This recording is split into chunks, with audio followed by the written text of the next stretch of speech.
ரூ 20,000க்கு 5% ஆண்டு வட்டி வீதத்தில் 3 மாதங்களுக்கு தனி வட்டி என்னன்னு கேட்குறாங்க, கண்டுபிடிக்கலாம். Interest equal to PNR divide by 100 இதான் ஃபார்முலா, உங்களுக்கு தெரியும். இப்போ 20,000ன்றது அசல், சரிங்களா? சரி, 5% ஆண்டு வட்டி வீதம் சொல்லிட்டாங்க. அப்போ ஆறுன்றது என்னது 5, ஓகேங்களா? அடுத்தது 3 மாதங்களுக்கு அப்படின்னு சொல்லிட்டாங்க. ஒரு வருஷம்னா தான் நம்மளுக்கு 1 எழுதுவோம். 3 மாதம் சொல்லிட்டாங்க. 3 மாதம்னா 12ல 3, சரிங்களா? 3 மேல எழுதினா வகுத்தல் 12 எழுதினோம். ஏன்னா ஒரு வருஷத்துக்கு 12 மாசம். அப்போ இதை வந்து என்ன ஆகலாம், ஒரு முறை வரும், கீழே 4 முறை வரும், 4 12, 1/4 மைண்ட்லேயே கால்குலேட் பண்ணிடலாம். கால் மந்த், சரியா? கால் இயர்ஸ் அப்படின்ட்டு. 6 மாசம்னா அரை, 9 மாசம்னா முக்கால், சரிங்களா? அப்போ கால் 1/4 வரும். அப்போ அசல் வந்து என்னது 20,000 எழுதிங்க இன்ட்டு. அடுத்தது ஆண்டு வந்து எண் வந்து என்னது 3 மாதம் கொடுத்துக்கிறாங்க. அப்போ என்ன தான் நம்ம 1/4, சரிங்களா? 1/4 இன்ட்டு வட்டி வீதம் ஆர் வந்து என்னது 5 வகுத்தல் என்னது 100, சரிங்களா?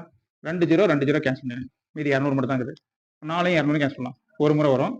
இங்க பார்த்தீங்கன்னா 5 20, ஒரு 0 மட்டும் சேர்க்கலாம், 50 5 பெருக்குங்க, 0 5 25, சரிங்களா? அப்போ வட்டி என்னது 250 எங்க இருக்கு பாருங்க, ஏ ஆன்சர், ஓகேங்களா?